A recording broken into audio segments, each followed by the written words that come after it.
Victorious academy में और आप इस समय लाइफ प्रोसेस क्लास 10th की स्टडी कर रहे हैं। हम लोगों ने सर्कुलेटरी सिस्टम को भी स्टार्ट किया था, it means transport system in plant को फिनिश किया था, transport system in animal start किया था और उसका इंट्रोडक्टरी पार्ट को खत्म किया था। आज हम लोगों को स्टार्ट करना है अबाउट कंपोनेंट ऑफ ब्लड और उससे रिलेटेड बातें करनी है। हम लोगों ने हालांकि ये बात भी प्रीवियस लेक्चर में कंप्लीट की थी that which type of component makes the blood. So we know about that plasma and blood capsule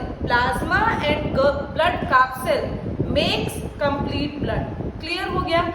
जो प्लाज्मा होता है ये ब्लड का 55% पार्ट होता है, लेकिन जो ब्लड कैप्सूल होता है वो 45% हिस्सा बनाता है। ये बात भी क्लियर की थी। इसके बाद प्लाज्मा के कलर की बात हुई थी। जो प्लाज्मा का कलर होता है वो पेल येलो या फिर स्ट्रॉ कलर को हम लोग बोल सकते हैं। जो इसका भूसे का कलर होता है, जो गाय लोग भूसा खाती है उसका जो कलर होता है वो कलर आप बोल सकते हो। क्लियर? प्लाज्मा में बेटू जी 92% वाटर होता है। प्लाज्मा का जो ज़्यादातर हिस्सा है वो वाटर का बना हुआ है, तो प्लाज्मा में 92% पानी होता है और रिमेनिंग 8% में सॉल्यूट्स पाए जाते हैं। अब वो सॉल्युबल सॉल्यूट्स इलेक्ट्रोलाइट्स हो सकते हैं, ठीक है, न्यूट्रिएंट हो सकते हैं, वेस्ट मटेरियल हो सकते हैं, बहुत सारी चीज़ें हो सकती हैं। क्लियर? प्लाज्मा का मेन काम क्या होता है? प्लाज्मा का मेन काम होता है चीज़ों को ट्रांसपोर्ट कराना। जैसे ब्लड ट्रांसपोर्ट कराता है मेनली ऑक्सीजन या फिर एंटीबॉडीज, ये सब कुछ काम होते हैं, आपको मेरे काम आगे क्लियर करेंगे। वैसे ही प्लाज्मा का भी तो वही काम है यार। ब्लड का कंपोनेंट है तो इसका मतलब ये है कि उसको बॉडी से इधर से उधर चीज़ों को पहुंचाना है, बस दैट्स इट। तो plasma helps to transport the CO2, urea, glucose, amino acid, hormones, antibodies, ये सब प्लाज्मा का काम होता है कि वो बॉडी में एक जगह से दूसरे जगह पर ट्रांसपोर्ट करने का काम करेगी। क्लियर है? इसके अलावा बेटा एक खास बात, प्लाज्मा में एक सब्सटेंस पाया जाता है जिसको हिपैरिन बोलते हैं। याद रखेंगे हम लोग, हिपैरिन। ये हिपैरिन एक प्रकार का एंटी कोआगुलेंट होता है। एंटी कोआगुलेंट, कोआगुलेंट का क्या मतलब है? कोआगुलेंट का मतलब होता है कि हमारे कट लगने पर खून निकले और खून जम जाए। It is called coagulation. समझ में आया? इसको कोआगुलेशन कहते हैं। लेकिन क्या चूंकि ब्लड की प्रॉपर्टी आपको पता है कि कट लगा, खून निकला और ब्लड जम गया, ये ब्लड की प्रॉपर्टी है। लेकिन एक दिमाग लगाओ मेरे छोटे प्यारे बच्चों कि क्या ये ब्लड शरीर के अंदर भी जम जाता है क्या? बताओ, दिमाग लगाओ। नहीं जमता ना। जब ये ब्लड शरीर के अंदर नहीं जमता तो अब तक तो सोचना चाहिए था कि आखिर उसमें ऐसा क्या होता है। तो उसमें हिपैरिन नाम का सब्सटेंस होता है। इस बात को आप कंफर्म कीजिए आज से कि ब्लड के अंदर हिपैरिन नाम का एक सब्सटेंस पाया जाता है जो ब्लड को ब्लड वेसल के अंदर जमने से रोकता है। क्लियर? आप ब्लड कैप्सूल की बात करेंगे। जो ब्लड कैप्सूल होता है वो 3 प्रकार का होता है, आप लोगों को पता है। कैप्सूल की मैंने मीनिंग बताई थी, इट मीन्स कण, इट मीन्स स्मॉल पार्टिकल्स, यानी कि ब्लड के अंदर जो ब्लड कैप्सूल होते हैं they are present in the form of small particles. These particles are of different types, means RBC, WBC and blood platelets. Clear? The main color of our blood is red due to presence of hemoglobin. Everyone knows that blood is red in color. हाँ, वो बात अलग है। जो मोलस्कन्स होते हैं, थोड़ी सी बातें इधर उधर की कर लेते हैं, समझा करो। जो मोलस्का के सदस्य होते हैं उनका ब्लड ब्लू कलर का होता है। क्यों? क्योंकि इसमें हीमोग्लोबिन की जगह हीमोसाइनिन नाम का कंपोनेंट पाया जाता है। लिख लो बेटे, अगर आप नोट्स बना रहे हो तो लिख लो, हम लिखवाएंगे तो नहीं, समझ लो।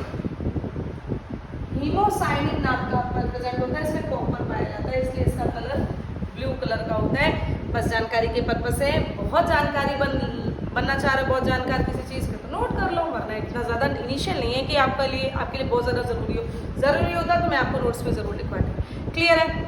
तो बस इस तरीके से आपने कंपोनेंट ऑफ ब्लड की जानकारी ले ली। तो आपके बोर्ड में आपके नोट्स के फॉर्म में लिखा हुआ है, देखिए, what is plasma and what is blood capsule. जो प्लाज्मा होता है वो 55% ऑफ टोटल ब्लड वॉल्यूम बनाता है, लेकिन जो ब्लड कैप्सूल होता है ये 45% ऑफ टोटल ब्लड वॉल्यूम बनाता है। इसके बाद आप लोगों को बताया कि प्लाज्मा में 92% पानी होता है और 8% सॉल्यूट डिसॉल्व फॉर्म में होते हैं। इसका जो कलर होता है ये पेल येलो या फिर स्ट्रॉ कलर का होता है। स्ट्रॉ का मतलब होता है बेटा जी भूसा, भूसा के कलर का होता है। और ये इसका पीएच जो है वो स्लाइटली अल्कलाइन होता है, लगभग 7.4, बहुत ज्यादा अल्कलाइन नहीं कि 8, 9, 10 आप कर दो, स्लाइटली अल्कलाइन नेचर का ये होता है। क्लियर? ये जो ट्रांसपोर्ट करता है सब चीजें, फूड में आपका अमीनो एसिड आ जाएगा, आपका ग्लूकोज आ जाएगा, आपका फैटी एसिड आ जाएगा, ये सब आपके आ जाएंगे। क्लियर? CO2 करता है, यूरिया करता है, हार्मोन्स करता है, एंटीबॉडीज करता है। लो भाई, एंटीबॉडीज के पॉइंट को समझते हैं और अपने डिसॉल्व फॉर्म में। क्लियर? इसके पास हेपेरिन नाम का सब्सटेंस होता है, ये एक एंटीकोगुलेंट है जो ब्लड को ब्लड वेसल के अंदर जमने से रोकता है। इस बात को मैंने क्लियर किया ना आपको? बोलो भाई।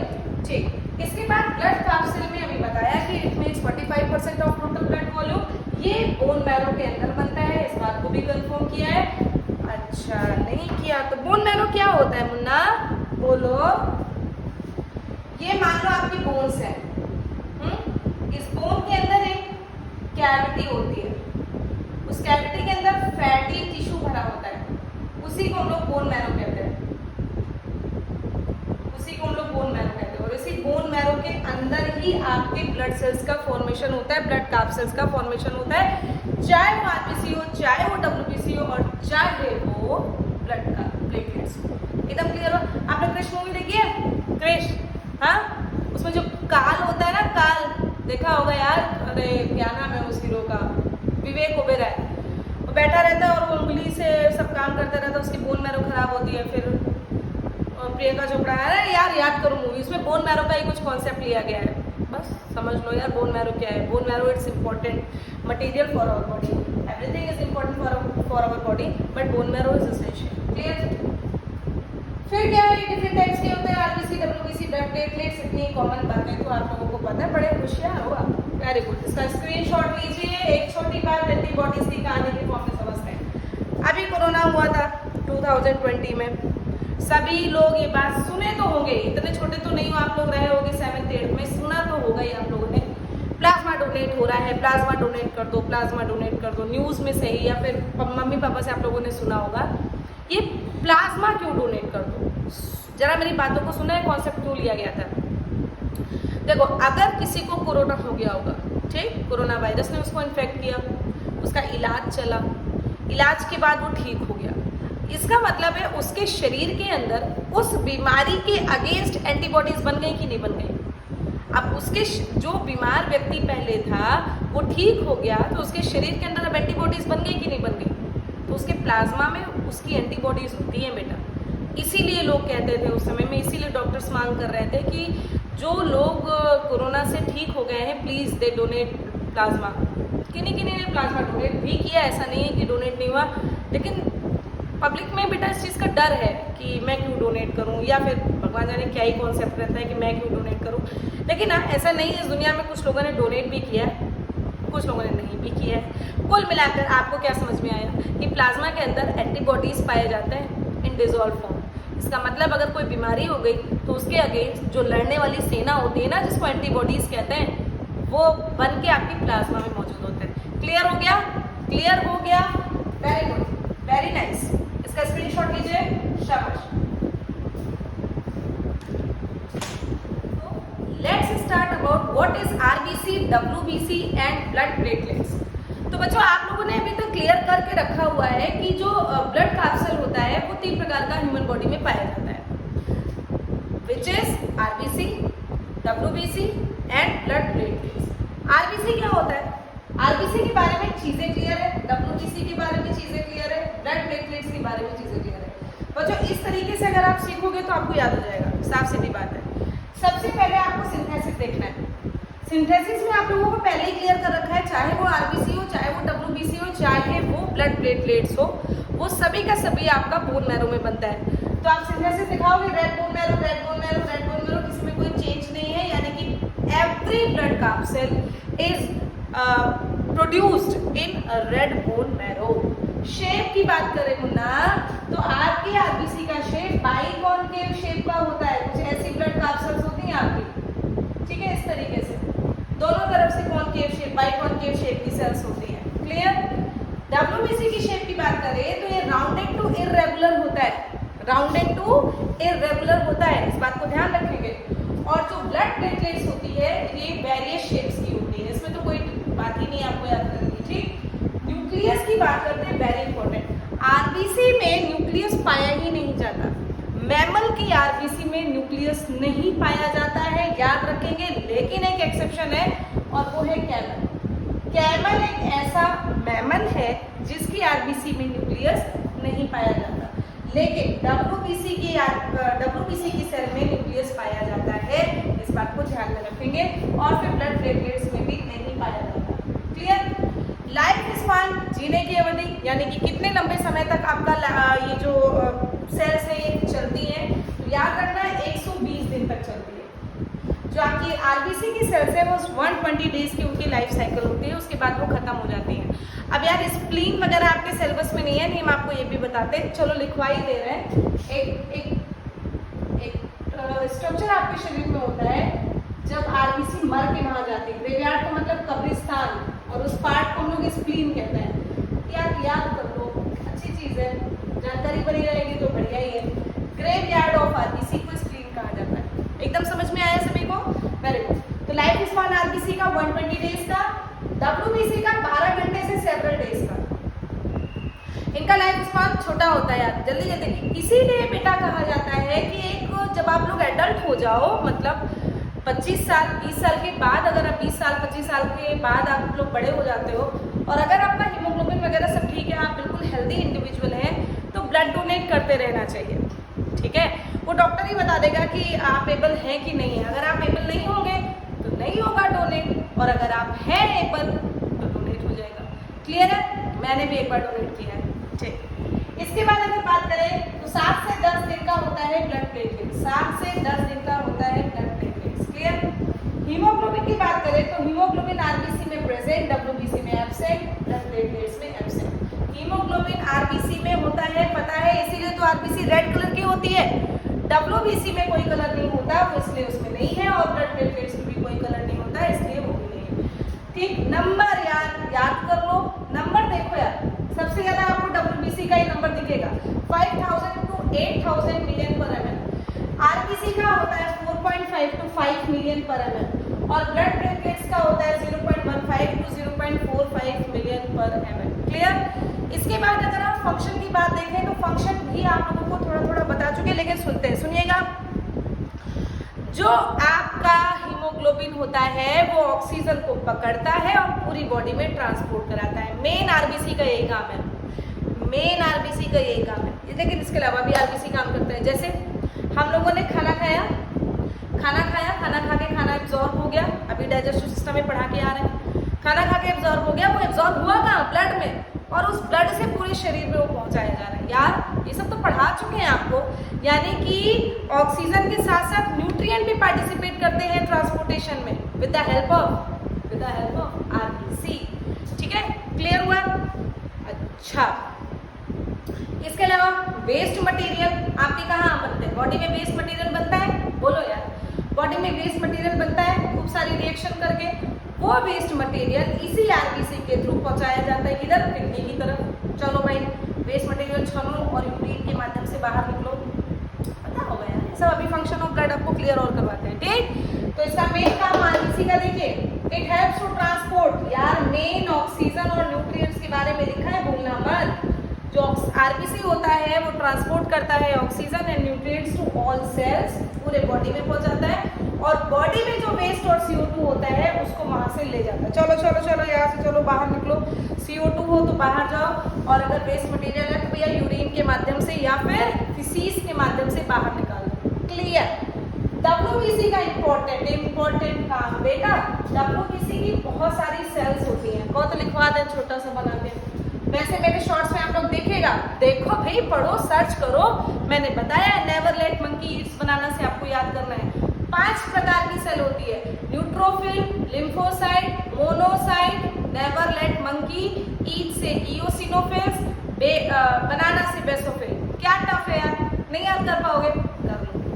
तो अगर आप लोग को ये सब याद हो जाएगा तो आपको समझ में आया कि डब्ल्यूबीसी की 5 प्रकार की सेल होती है। सारी सेल का अपना अपना काम होता है। कुछ एलर्जी के लिए रिस्पॉन्स देती हैं, कुछ एंटीबॉडीज बनाती हैं, कुछ जब कोई जर्म आता है तो उसको खाने का काम करती है, फैगोसाइट्स करती है, तो बहुत सारे काम होते हैं। ठीक, अभी फंक्शन ऑफ ब्लड में उसको हम लोग लिखेंगे, आपको नोट्स देंगे पढ़ेंगे। ठीक है, पहला इट इंजेस्ट जर्म, यानी कि अगर कोई जर्म आता है तो इसको निगल लेती है, उसको हजम कर लेती है।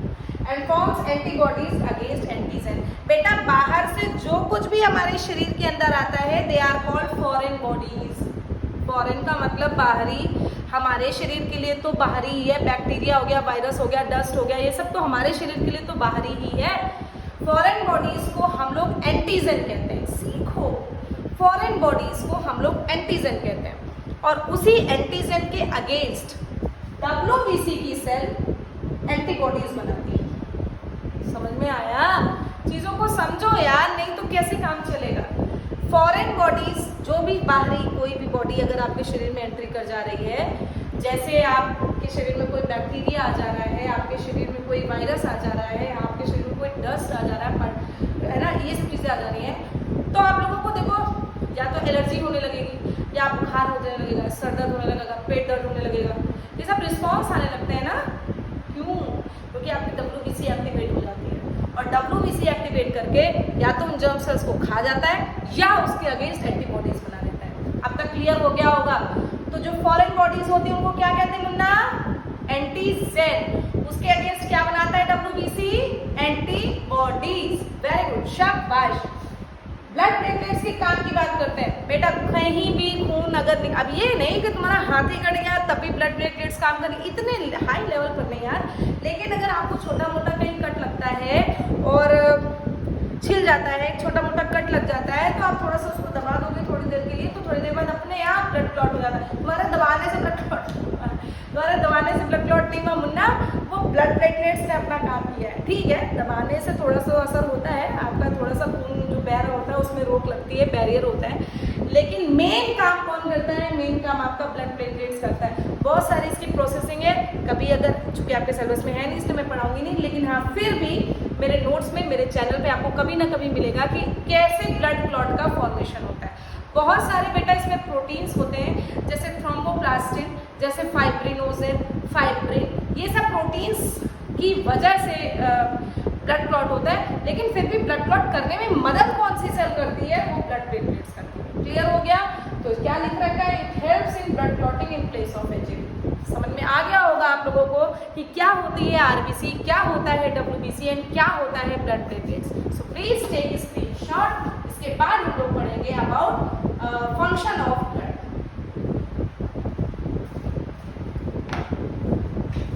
तो बच्चों अब हम लोगों को पढ़ाई करनी है that what is function of blood. अब ब्लड के फंक्शन हम लोग आधा अधूरा तो पढ़ ही चुके हैं।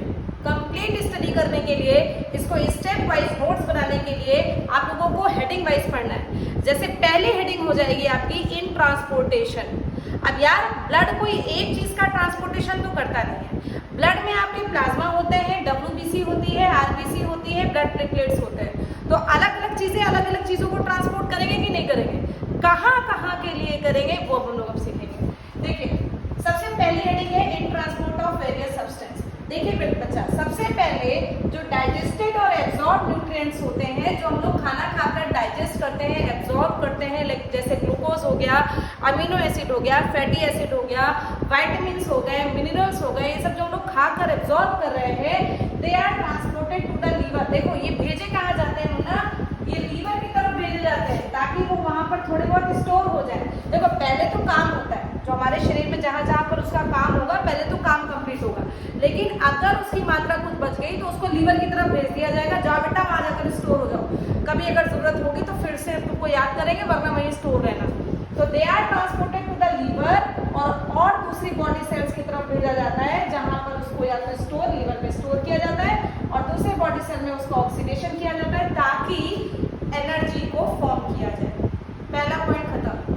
यानी कि डाइजेस्टेड और एब्जॉर्ब फूड को भेजा कहा जाता है, या तो लीवर की तरफ या बॉडी सेल्स की तरफ। क्लियर? लेकिन किसके माध्यम से? ब्लड के माध्यम से। सेकेंड पॉइंट देखिए, जो नाइट्रोजनस वेस्ट आपके शरीर में बनता है, जैसे यूरिया, यूरिक एसिड, अमोनिया, ये सब आपके ब्लड के टिश्यू में जो बनते हैं, वहां से इसको कलेक्ट किया जाता है और भेजा कहाँ जाता है? देखिए ट्रांसपोर्टेड टू द, कहाँ भेजा जा रहा है? किडनी की तरफ। भैया उसको रख के क्या करोगे?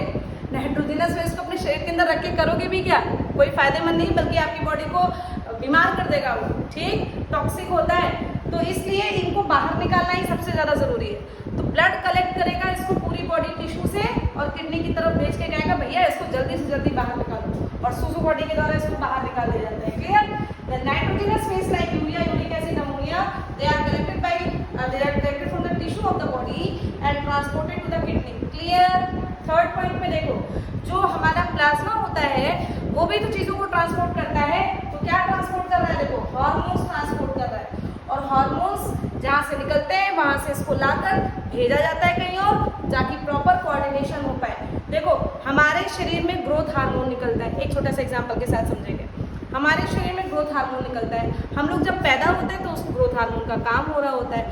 अब वो ग्रोथ हार्मोन निकलता ब्रेन से है और पूरी बॉडी बढ़ रही होती है, तो यार ग्रोथ हार्मोन पूरी बॉडी में जाएगा कि नहीं जाएगा, किसके माध्यम से जाएगा, प्लाज्मा के माध्यम से जाएगा। Very good.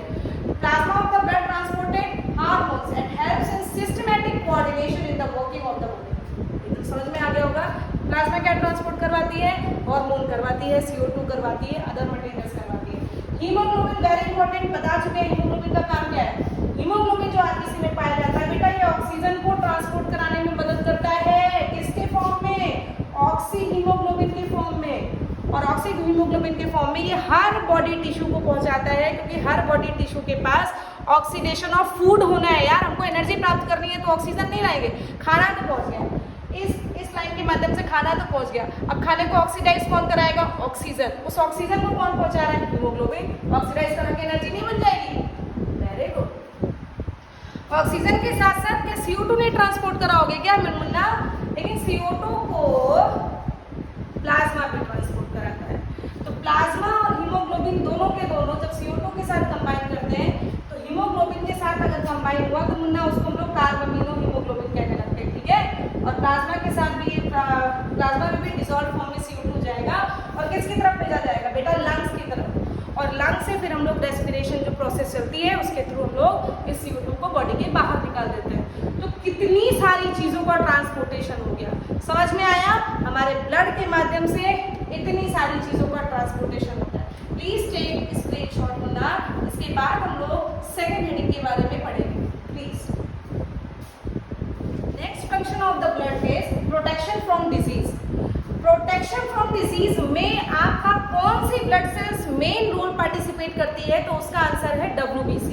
बेटू WBC के 5 प्रकार की सेल है, बार बार ही हम बोल दे रहे हैं कि शॉर्ट्स को देख लो मुन्ना, 5 प्रकार की सेल होती है, जिसमें से आपको काम मैंने यहाँ लिखवा दिया है कि जो मोनोसाइट और न्यूट्रोफिल टाइप की सेल है ये बेटू डायरेक्टली इंगल्फ कर लेती है। इंगल्फ का हिंदी मीनिंग होता है निगलना। वो अगर कोई जर्म्स आया, डिजीज कॉजिंग कोई जर्म्स आया, तो पहले कोशिश करता है कि इसको इंगल्फ कर ले, निगल ले, और निगल कर हमको डिजीज से बचा ले। This process is called phagocytosis. याद रखो मुन्ना, इसको सेल ईटिंग भी कहते हैं, इसको सेल ईटिंग भी कहा जाता है। क्लियर। फिर जो WBC की सेल इओसिनोफिल्स होती हैं, अगर हमारे शरीर में किसी चीज को लेकर एलर्जी है तो वो रिस्पॉन्स देती है एलर्जी के रिस्पेक्ट में। और सबसे महत्वपूर्ण काम तो होना लिम्फोसाइट का है। लिम्फोसाइट का मेन काम है कि ये एंटीबॉडीज बनाने का काम करती है एंटीजन्स के अगेंस्ट, जिसको हम लोग फॉरेन बॉडीज भी कहते हैं। Clear. Second function, third function आपके सिलेबस का है, मतलब आपके ब्लड का फंक्शन है, that regulation of body temperature. तो बेटा अगर एक जगह पर ऑक्सीडेशन ऑफ फूड हो रहा है, हीट जनरेट हो रही है, तो आपका ब्लड क्या करेगा, उस हीट को एक जगह से दूसरी जगह पर ट्रांसपोर्ट करने में मदद करेगा। तो क्या लिख रखा है कि blood carries heat from one body part to other to equalises the body temperature. ऐसा ना हो कि किसी एक जगह पर ज्यादा हीट प्रोड्यूस हो जाए और एक जगह पर कम। तो पूरी बॉडी में इक्वल बॉडी टेम्परेचर मेंटेन करने के लिए ब्लड उस हीट को ट्रांसपोर्ट करने में मदद करता है। थर्ड हेडिंग है clotting of blood. Clear. Clotting of blood. Clotting का मतलब ब्लड को जमने देना, मतलब कुल मिलाकर उसको कोगुलेट कर देना, ब्लड आगे बह ना पाए। तो at the site of injury blood platelets forms a clot. Clot बना देता है, थक्का बना देता है। इसका जो हिंदी मीनिंग है मुन्ना वो है थक्का। याद करो भाई, हिंदी से भी कभी कभी याद हो जाती है चीजें। तो थक्का बना देता है और फिर फर्दर लॉस अगर उस ब्लड का होना होगा तो वो नहीं होता मेंटेनेंस ऑफ पीएच, हमारे शरीर में कुछ पीएच वैल्यूज होती हैं, उस पीएच को भी मेंटेन करने में आपके प्लाज्मा के प्रोटीन्स पार्टिसिपेट करते हैं। प्लाज्मा में एल्ब्यूमिन, ग्लोब्यूलिन, इस तरह के, देखो सिलेबस में नाम भले ले रहे हैं, आपको याद नहीं करना है मुन्ना, परेशान मत होने लगना। फाइब्रिनोजन हो गया, एल्ब्यूमिन हो गया, ग्लोब्यूलिन हो गया, हीमोग्लोबिन खुद एक प्रकार का प्रोटीन है। तो ये सब जो प्रोटीन्स होते हैं ये ब्लड के पीएच को भी मेंटेन करने का काम करते हैं। तो plasma proteins of the blood maintains the required pH of the tissue of body. Clear. और सबसे लास्ट फंक्शन है वाटर बैलेंस, यानी कि प्लाज्मा में तो आपको पता ही है 92% पानी होता है। ब्लड पूरे शरीर में जाता है और आकर पूरे शरीर में वाटर लेवल को कांस्टेंट बनाए रखने का काम करता है। ठीक, तो इस तरीके से आज आप लोगों ने कंप्लीट ब्लड की जानकारी ले ली। यानी कि आज का लेक्चर अगर आप कंप्लीट पढ़ोगे मन लगा के मुन्ना, तो आपको ब्लड से रिलेटेड क्लास 10 में कोई दिक्कत नहीं आने वाली है। आज आप लोगों ने कंपोनेंट ऑफ ब्लड और उससे रिलेटेड वो किस चीज में किस जगह पे प्रोड्यूस होता है, क्या काम है उनका, प्लाज्मा क्या होता है, आरबीसी क्या होता है, डब्ल्यूबीसी क्या होता है, ब्लड प्लेटलेट्स क्या होता है, ये सब कुछ आप लोगों ने अच्छे से पढ़ लिया। ठीक, तो इसको पढ़ते रहिए बच्चों, चैनल सब्सक्राइब कीजिए, लाइक कीजिए और पढ़ते रहिए। आगे हम लोग मिलेंगे नेक्स्ट लेक्चर में और उसमें हम लोग पढ़ेंगे about blood vessels and heart. तब तक के लिए थैंक यू सो मच।